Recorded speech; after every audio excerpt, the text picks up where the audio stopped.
Green Pass extended to transport and companies. ITA airline workers strike before the launch. Export pushing Italian industries. The turnover for June is running. Paralympics, 5 other medals from swimming. Welcome to the Italy Today's newscast. The Green Pass will be extended to transport and companies as latest means of pressure. Meanwhile, the vaccine obligation will be decided in a month. Our news report. Green Pass will be extended to transport and companies as latest means of pressure before to decide for the vaccine obligation, in case this last move will be unsuccessful. The idea is to expand its use gradually, in public administration, in the workplace, and transport. The hope is that it will be enough to bring at least half of the 14 million Italians still undecided to the hospital hubs. Meanwhile, the government needs 30 days to decide on the vaccination obligation.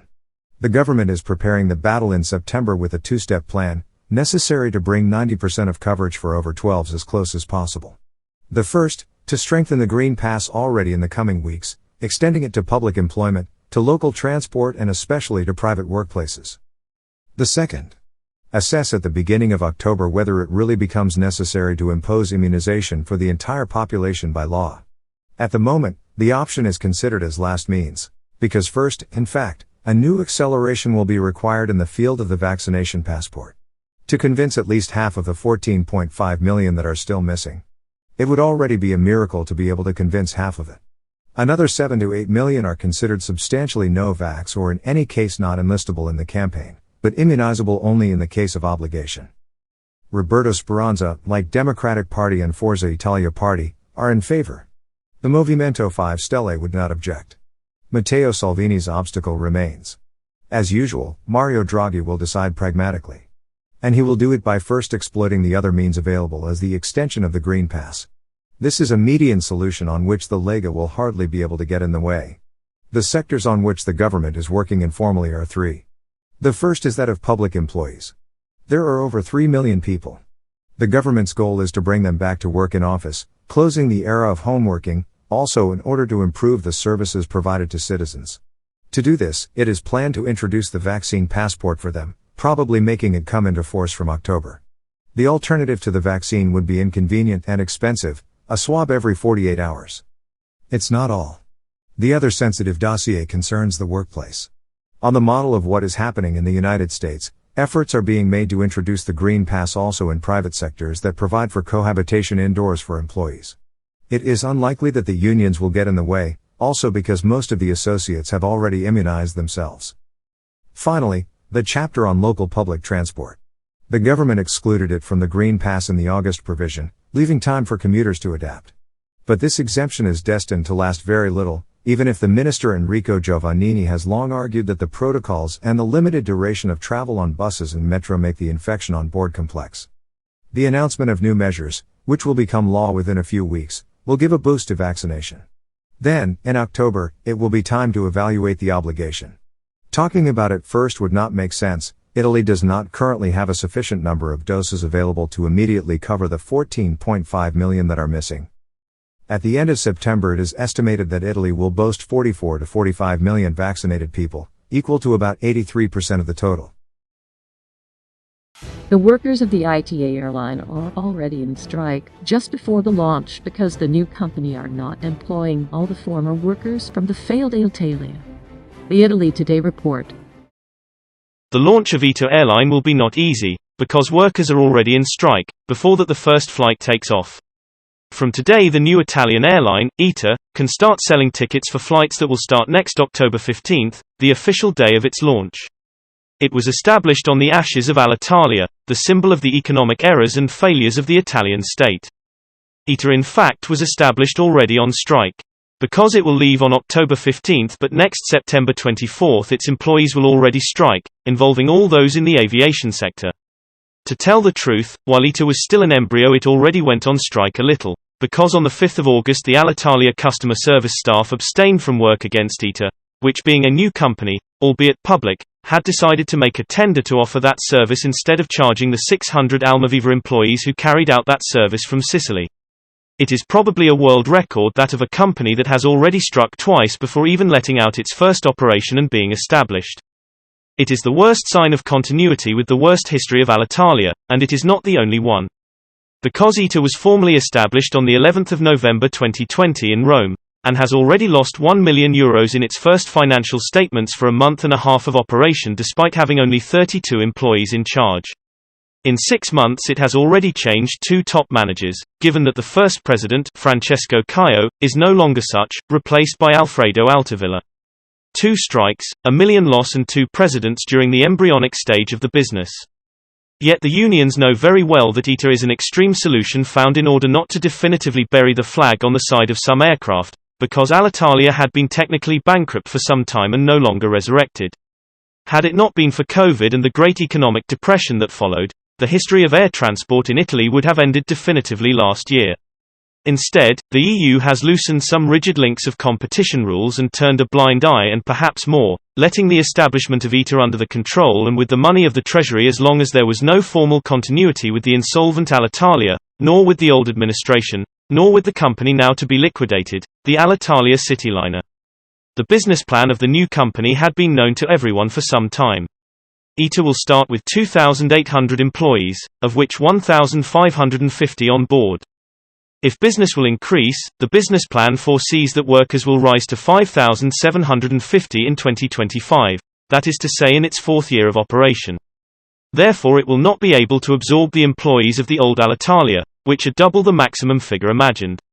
Nor to absorb the related activities, and the only possibility left by the agreements is to participate in a tender to acquire the old brand and in the tenders to win the 2 maintenance areas as long as it remains the smaller shareholder. Rightly, the new managers are also looking for new staff for the marketing. Starting from scratch, managers would also like to negotiate employment contracts, without being trapped in those that have led not only to the failure of Alitalia in its various times, but also the failure of every other company that has operated in the area. This it is not fair to the trade unions, which in fact have proclaimed the strike.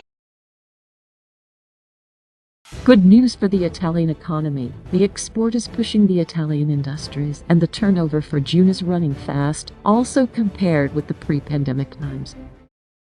The recovery of Italian industries resumes in June after the setback of May, according to data collected by Istat, the Italian Office of Statistics, which confirms the prospect of a consistent rebound in 2021.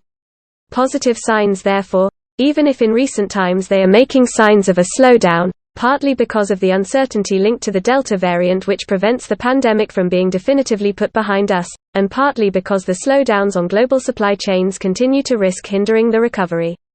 According to Istat data, the estimate is that in June the turnover of the industry without considering seasonal factors, rose by 3.1% on the previous month, of which plus 4.7% on the foreign market and plus 2.1% on the internal one. In the second quarter the index shows an increase of 5.2% compared to the previous 3 months. In the annual comparison, the total turnover in June grew by 28.4%, plus 30.2% on the foreign market and plus 27.5% on the internal market, compared to the particularly low level of last year. In its comment, Istat notes that the turnover of the industry returns to increase, after the slight retreat of the previous month. The economic growth was favored by a particular liveliness of sales on international markets.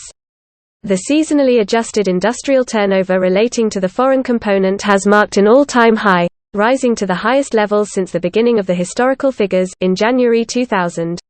All the main groupings of industries show strong trend increases, affected by the comparison with the particularly low level recorded in June last year. The National Consumers Union celebrates the excellent data and points out that it is not only good that, after the economic decline in May, in June we immediately returned to positive trend, but the rise is also consistent and promising.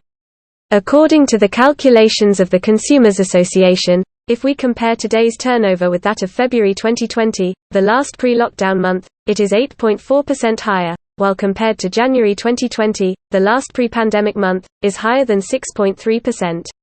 Not only that, but going back 2 years, compared to June 2019, now the level, in the data corrected for the calendar effects, is higher by 7.4%.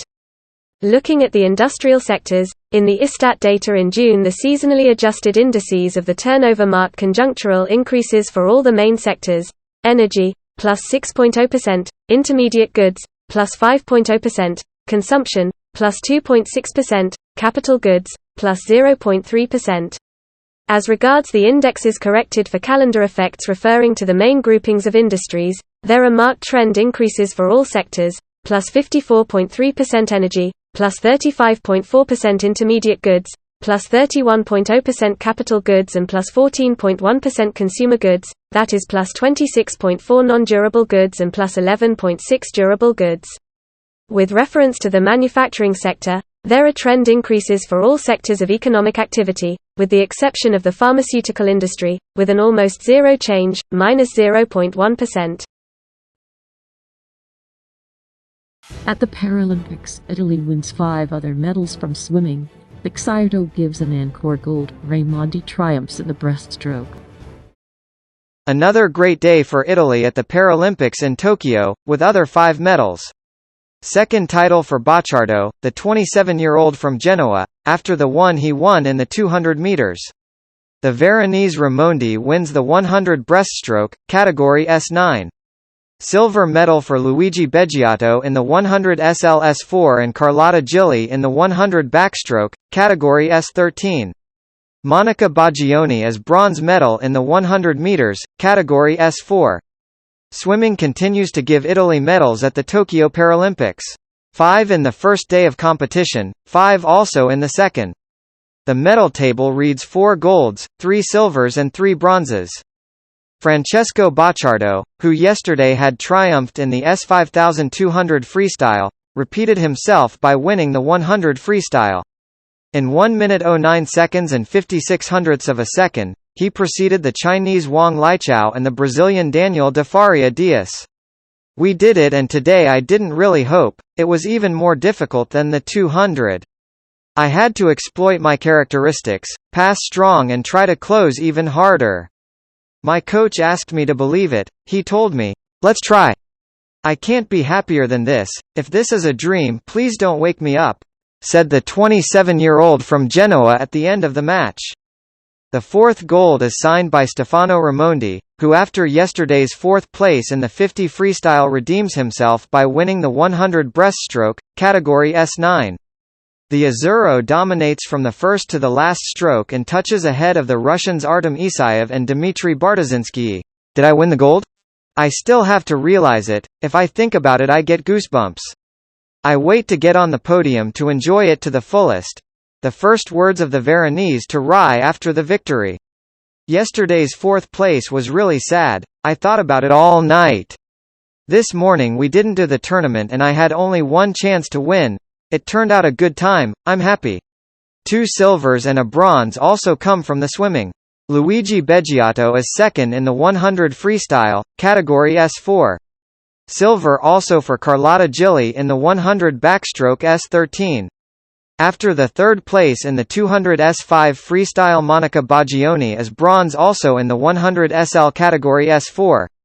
There are 9 Italian medals in these games, 4 golds, 2 silvers and 3 bronzes. That's it for today. Thanks for joining us. We invite you to subscribe to the Facebook page and follow us again.